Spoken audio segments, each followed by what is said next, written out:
Have you ever noticed how much of your life is spent trying to keep everything under control? Your time, your future, your body, your reputation, your emotions, your relationships, your thoughts. As if, with just enough discipline, intelligence, or self-help strategies, you could finally make life obey your will. But here's the paradox. The more you try to control life, the more it seems to slip through your fingers. The tighter you grip, the more life writhes, rebels, resists. Like water, you can scoop it up with open hands, but try to clench your fists and it vanishes. We're told that control equals power. That being in control means we're responsible, successful, safe. But what if this obsession with control is the very thing that's making us feel powerless? What if your anxiety isn't caused by chaos, but by your refusal to let it exist? What if the endless striving to dominate your emotions, perfect your image, plan your destiny, and master your mind is not a path to freedom, but a cage? What if the idea that you are the one doing the controlling is itself an illusion? Alan Watts once said, "Trying to control the future is like trying to control a dream. You can't grasp a dream. You can only experience it. And the harder you try to manipulate it, the more disjointed and nightmarish it becomes." So ask yourself, where did this myth of control come from? Why are we so afraid of surrendering to life? Why does the thought of uncertainty feel like death? And more importantly, who is this you that thinks it's in charge? Because if you've ever had a panic attack in a perfectly safe room, if you've ever fallen in love with someone wrong for you, if you've ever sabotaged your own happiness despite knowing better, then maybe you've already glimpsed the truth. You are not driving the car. You are the car. And the illusion that there's a separate you behind the wheel is the root of your suffering. But here's where it gets even stranger. What if losing control isn't a failure, but the first taste of waking up? What if the collapse of your carefully built plans is life trying to shake you out of a dream? What if letting go isn't weakness, but a doorway into a deeper kind of power? A power not based on domination, but alignment. Not resistance, but harmony. Imagine if everything you were trying to control was never meant to be controlled. What would happen if, instead of clinging to the illusion, you stepped into the unknown? This is not about giving up. It's not about apathy.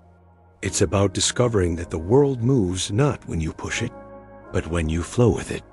So the question is no longer, how do I control life?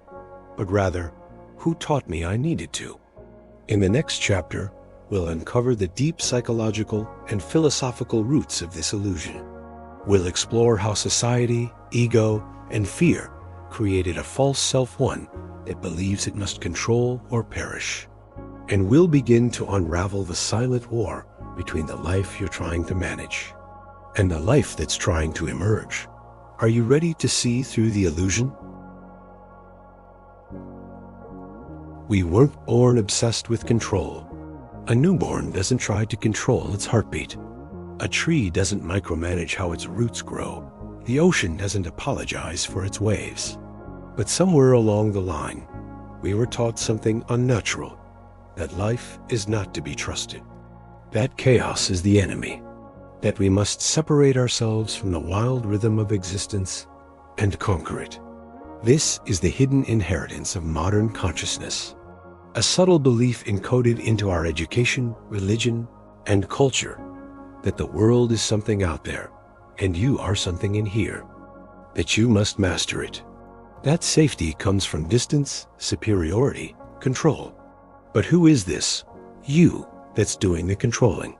Alan Watts warned that we've mistaken the symbol of the self, the ego, for the whole of who we are. A ghostly little voice in the head that narrates, calculates, judges. It says, I must succeed. I must prevent pain. I must avoid the unknown. But here's the lie. The ego is not in control. It never was. It's a map that thinks it's the territory, a puppet that thinks it's pulling the strings. Carl Jung called it the persona, a mask we wear, shaped by what society expects of us. It gives us a name, a role, a story. But it also locks us in. The deeper you identify with that mask, the more you fear anything that threatens it. So you try to control your emotions. You manage your appearance. You obsess over outcomes. You construct a life of perfection while feeling secretly hollow. But perfection is brittle. It cracks under pressure. This obsession with control is not power. It's a trauma response. It's what happens when a child learns that love is conditional, when expression is punished, when chaos in the home creates a lifelong addiction to certainty. So we grow up mistaking control for safety and surrender for danger. We don't see that the real danger is never uncertainty itself, but our fear of it. Schopenhauer wrote that life is a constant suffering, rooted in desire. And what is control if not the ultimate desire? The desperate urge to sculpt the world into something it cannot be: predictable, tame, and permanent. But life is none of those things. It's fluid, spontaneous, unruly, sacred, and the more we fight it, the more we lose touch with it. This is the hidden problem. We've created a false separation between self and world, then handed that false self the impossible task of domination. We were taught to take control of your life, but never taught how to listen to life. We were told to plan for the future, but not how to be fully alive in the present. So we live trapped in our heads, obsessed with what's next, afraid of what we feel, disconnected from what is. And the worst part?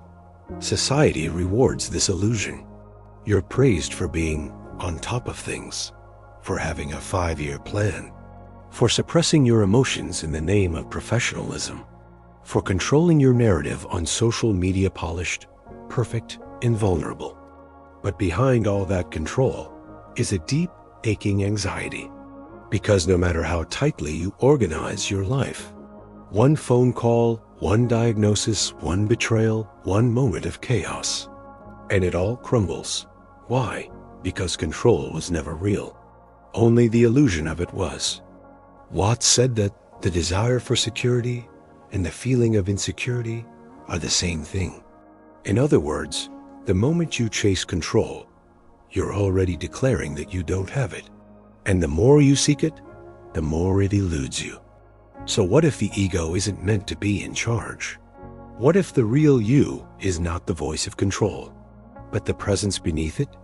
Not the narrator, but the witnessing silence? This hidden split between the self and the world, between the controller and the controlled, is the core of our suffering. And to see through it is the beginning of awakening. But before we can dissolve the illusion, we must understand just how far its shadow stretches. Because it's not just an inner war, it's a cultural epidemic, a collective trance. In the next chapter, we'll explore how this illusion of control is not just a personal burden, but a force that silently shapes our relationships, our politics, our technology, and our sense of reality itself. You'll see how our obsession with control infects everything we touch, and how letting go might be the most radical act left.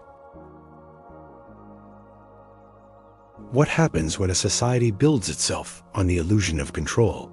You get a world obsessed with prediction and terrified of presence.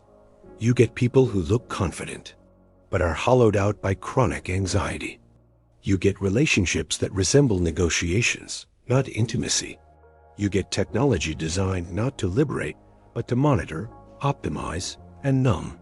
You get a culture that is always on, always managing, always chasing, but never arriving. You get people who mistake suppression for strength and silence their own aliveness in exchange for an image they can control. The illusion of control has seeped into every crevice of modern life. We don't just try to manage our lives, we now attempt to manage reality itself. We filter it, we edit it, we algorithmically optimize it. We don't live it, we curate it. But no matter how many systems, planners, calendars, pills, or AI assistants I create, life still refuses to be tamed. Because the deeper truth is this: reality is not a spreadsheet, and we are not its administrators. By trying to control life, we estrange ourselves from it. We no longer feel our feelings, we regulate them. We don't express vulnerability, we brand it. We don't experience chaos, we pathologize it.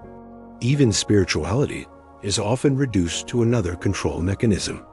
Meditation apps promise calm in 10 minutes or less. Breathwork is marketed as performance enhancement. Self-awareness becomes a tool for productivity, not freedom. But something is lost in this constant optimization. Something sacred, something human. Alan Watts warned that when we reduce the world to something to control, we forget that we are part of it, not above it, not separate from it, but in it of it. Yet we continue to live as if we're in a war with the spontaneous. We pathologize sadness. We fear stillness. We turn mystery into a problem to solve, not a dance to join. This is the unseen consequence of control. It shrinks the soul. It flattens the richness of existence into something manageable, predictable, and dead.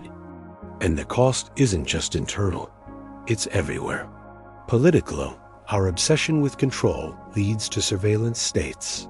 Cameras on every corner, data harvested, predicted, monetized. We trade privacy for the illusion of safety. Economically, we worship market stability. We fear disruption more than injustice. We build systems that exploit nature, then create committees to control the damage we caused. In relationships, control manifests as manipulation disguised as love. We want connection, but only on our terms. We fear being hurt, so we micromanage each other's emotions, isolate our truths, wear the mask that smiles. But here's the tragic part. Behind every attempt to control someone else is a person terrified of losing themselves. Behind every boundary enforced with dominance is a soul that has never known the strength of surrender. The control you exert over others is always a reflection of the chaos you fear within. We think we're protecting ourselves, but we're building walls that keep life out. Neuroscience confirms this pattern.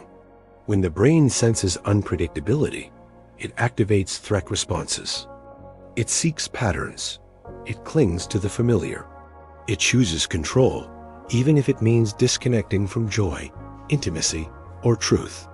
But here's what no one tells you. Control does not create peace. It creates paralysis. It makes us reactive, brittle, avoidant. We lose spontaneity. We lose mystery. We lose the wild, trembling beauty of simply being alive. And all the while, the soul aches to be free. That ache you feel when your perfectly structured life suddenly feels meaningless, that's not failure. That's a signal. That's your spirit knocking from inside the prison you built. Watts reminds us, to cling to life is not to truly live. So what now? We've seen how this illusion seduces us. We've seen how it shapes our psychology, our culture, our systems. We've seen how it strangles the very thing we seek freedom. But what if there's another way? What if the answer isn't found in more mastery, but in a radical return to mystery? What if letting go isn't the end of control, but the beginning of real presence? In the next chapter, we will cross the threshold.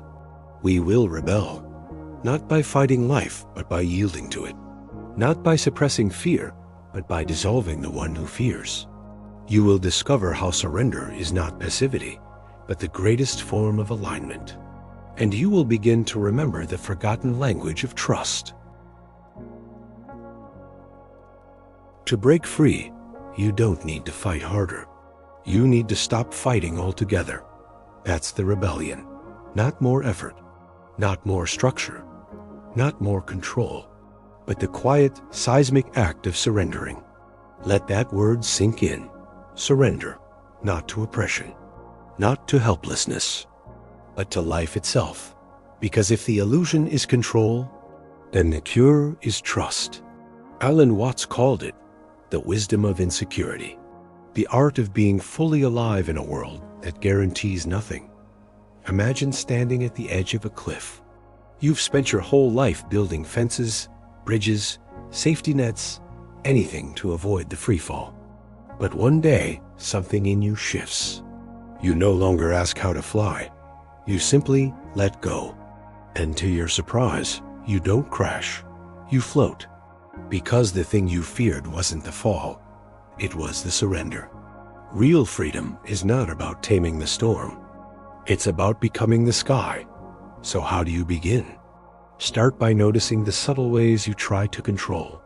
The way you plan conversations before they happen. The way you hide your emotions behind intellect. The way you refuse rest unless it's earned. The way you need closure before you can move on. These are the fingerprints of control, and every one of them can become an invitation to pause, to breathe, to let what is be. Watts said, "Muddy water is best cleared by leaving it alone, not by thrashing, strategizing, fixing, but by trusting that clarity arises not from force, but stillness." This rebellion is internal. It happens in micro moments. You let the anxiety come, and instead of controlling it, you sit with it. You feel sadness rise, and instead of distracting yourself, you welcome it. You speak the truth, even when you can't control how it's received. You show up messy, uncertain, human without apology. That is power. Not the power to dominate, but the power to be radically real. There is a courage that doesn't look like victory. It looks like vulnerability. It looks like soft eyes in the face of loss. It looks like saying, "I don't know," and meaning it. It looks like dancing even when your heart is breaking. This is not weakness. This is rebellion. This is stepping outside the machinery of fear. And you're not alone in this. Throughout history, those who broke free weren't the ones who seized control, but those who dissolved their need for it. Buddha let go of attachment. Christ surrendered to the cross. Lao Tzu wandered the mountains, writing of the Tao, the way that cannot be controlled, only followed. These weren't passive men. They were dangerous. Not because they wielded force, but because they no longer feared the unpredictable flow of life. You can see it in artists who lose themselves in creation, in lovers who touch without needing to define, in mystics who laugh at the illusion of separateness, in you when you stop pretending to be in charge, because you were never meant to master life. You were meant to merge with it, to become a wave in the ocean rising, falling without resistance. And once you taste this, everything changes. You no longer seek control in your relationships. You seek presence. You no longer strive to sculpt your future. You respond to what's unfolding. You no longer fear uncertainty. You bow to it. And in that bow, something ancient awakens in you. A rhythm, a stillness, a sense that life is not against you, but moving through you. This rebellion is not loud. It doesn't wear armor or raise fists. It sits quietly in the storm and smiles, because it remembers that the self trying to control everything was never real. And what remains is freedom. But there is still one truth left to uncover. A truth so quiet, so total, that it cannot be grasped, only lived. In the final chapter, we will go beyond surrender, beyond even the idea of the self.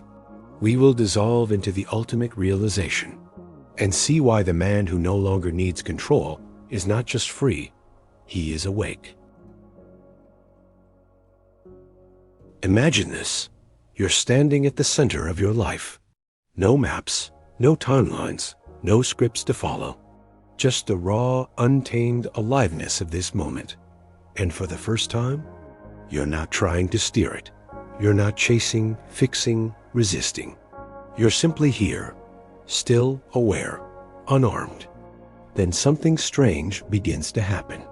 All the mental noise you once called you starts to fade. The voice that planned compared, judged, narrated quietly dissolves. And in its absence, you don't feel lost. You feel free, not free to control. Free from the need to. Because here is the final, most unsettling truth. There was never a separate you controlling anything. There was only the illusion of the controller, a ripple on the surface of a vast, unknowable ocean. You were the wave. But you thought you were the hand pushing it forward. Alan Watts called this the great cosmic joke, that we spend our lives trying to control what we already are. You are not the puppeteer behind the curtain. You are the curtain, the stage, the play, the actor, the silence before the first word is spoken. You are not the one breathing. You are breath. Not the one thinking. You are the space through which thought moves. Not the one living life. You are life, expressing itself for a brief and miraculous moment as you. And when you see this, when you feel this in your bones, the need for control vanishes. Because who is left to control what? The wave does not control the ocean. It is the ocean. Just as you are not apart from the universe, but inseparable from it. Watts wrote, "You are something the whole universe is doing, in the same way that a wave is something the whole ocean is doing. So let go. Let go of the narrative that says you're behind. Let go of the belief that you must always be striving. Let go of the tension that clings to perfection, to order, to identity. Let it all unravel, and what remains is presence, a simple, alert stillness, a gentle awe for the mystery that pulses behind every moment. You begin to see beauty in chaos, intelligence in the unknown, compassion in surrender. You begin to trust life not as a system to master, but as a dance to join. You speak without rehearsing. You love without calculating. You create without apologizing. You live without resisting.